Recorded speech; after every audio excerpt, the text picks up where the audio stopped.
Hi, best friends. I'm Tabby. And I'm Caitlin, and today we are discussing Apothecary Diaries fanfic. And let me tell you, well, we were just talking about how excited we are for the new season to come out. And Tabby reminded me that they're also doing a movie. So we're going to be so spoiled with content. 3 seasons in a movie. I'm so excited. I can't wait. But in the meantime, we have your fanfics to keep us company.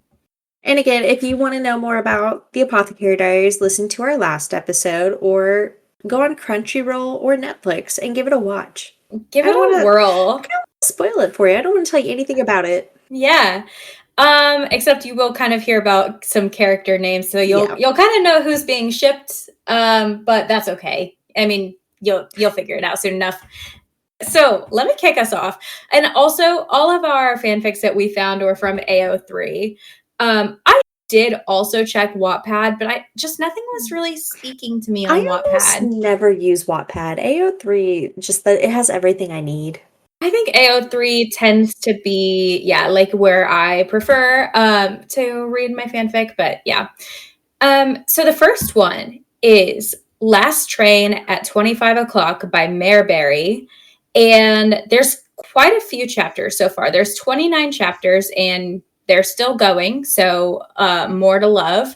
This one is a modern alternate universe where Mao Mao is a college student and she's working at like a small pharmacy.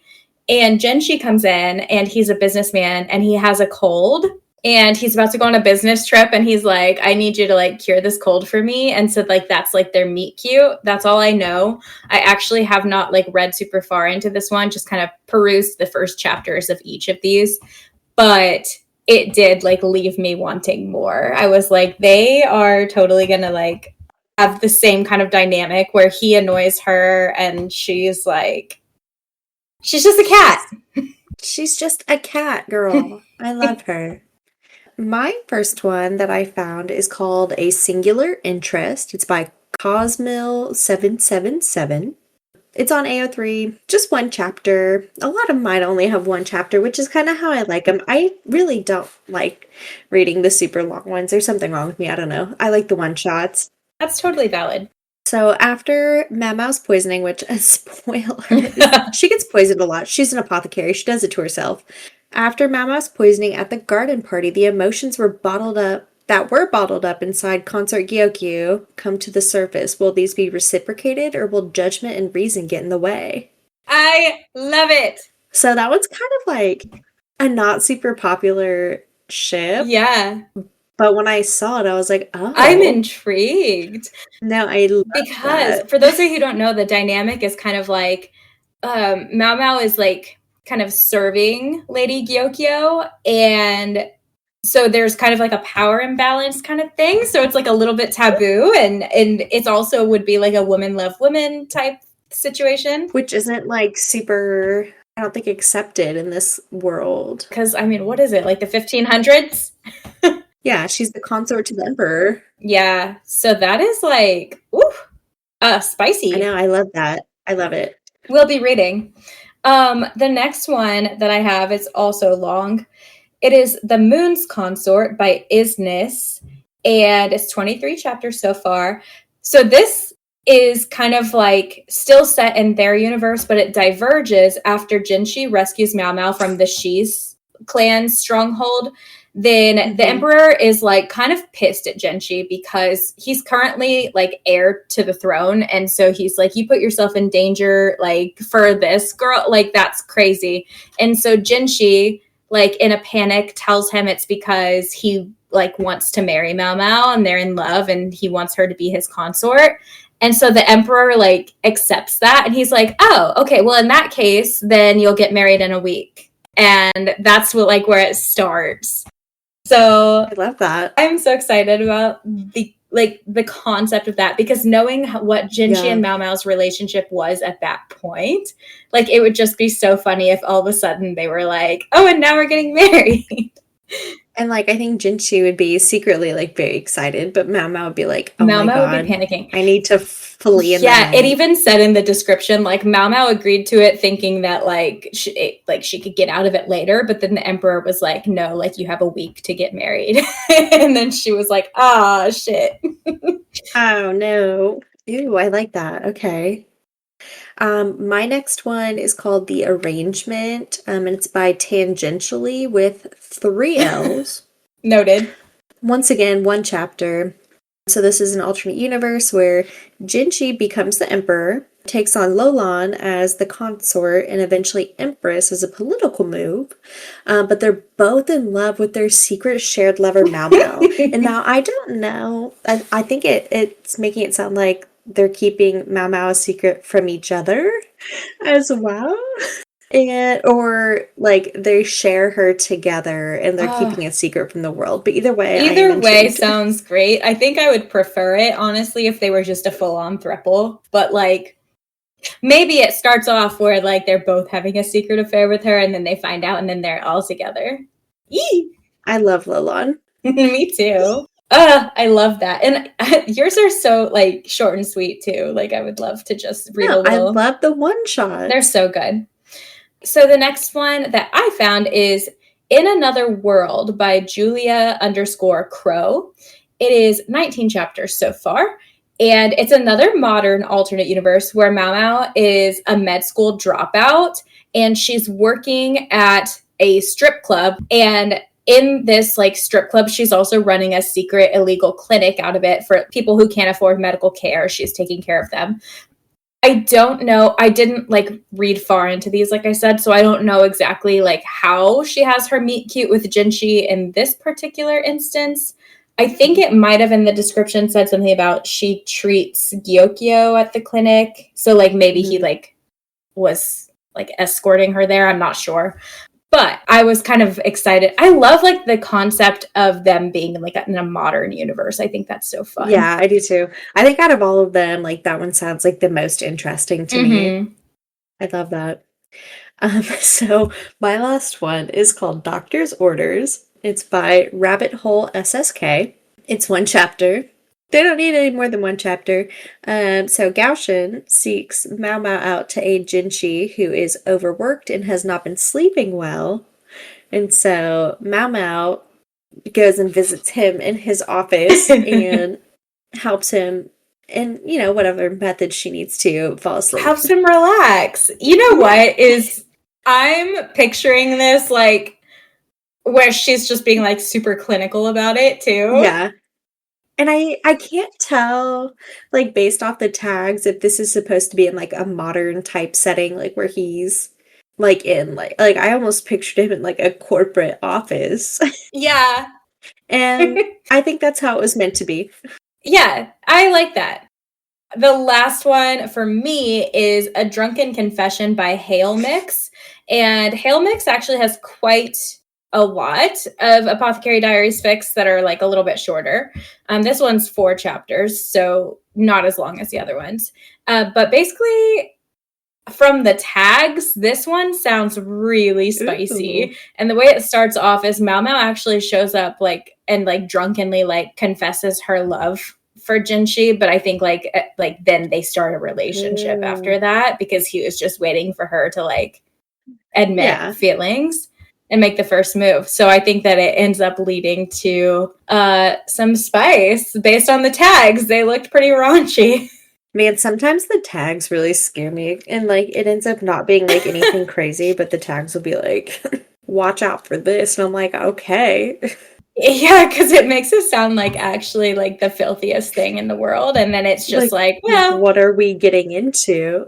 Yeah. I actually did not read even like the first chapter of that one. I just kind of saw the description and was like, oh, like, because I was picturing, well, you know, outside of the raunchiness, I was just picturing like one of those moments in a cinematic moment where it's like pouring rain and someone like shows up dramatically on your doorstep and was like, I'm in love with you. So cute. And I hope that's the vibe. I hope so too.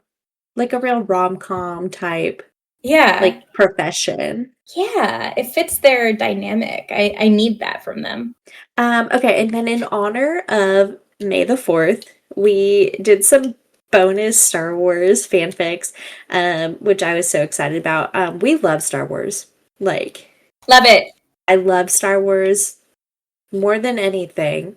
Except for your child. Except for like my child and my husband and Caitlin and now she has to list everything because she has OCD. Yeah, and like I don't want anybody to die. So yeah, all right. Anyway. We were not going to think that you meant that literally, so it's fine. Yeah, for sure. So mine was just actually titled Reylo fanfic. I love Kylo Ren. I love Kylo Ren so much. And it's by Reader Writer Girl. She must be like an OG on...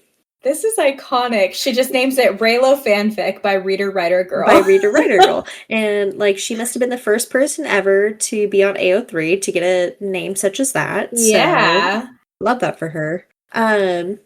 It's 14 chapters. It is completed. But the story starts off with a duel against Emperor Palpatine and goes on from there. And this is basically how she thought the rise of Skywalker should have ended and how the next movie should occur, in her opinion.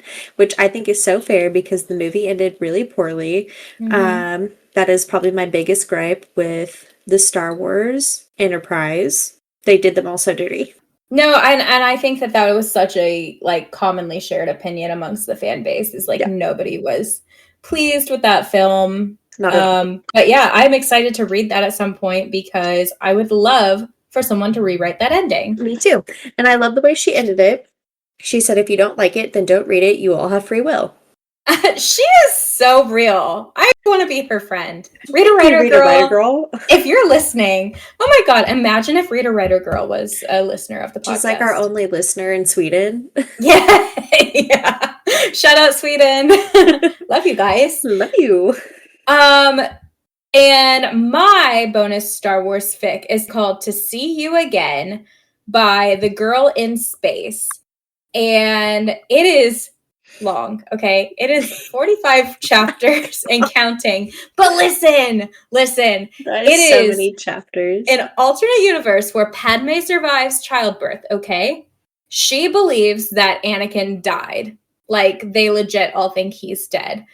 He survives and believes that he killed her that day on Mustafar. And they are now fighting on opposite sides of the war, like both thinking the other is dead.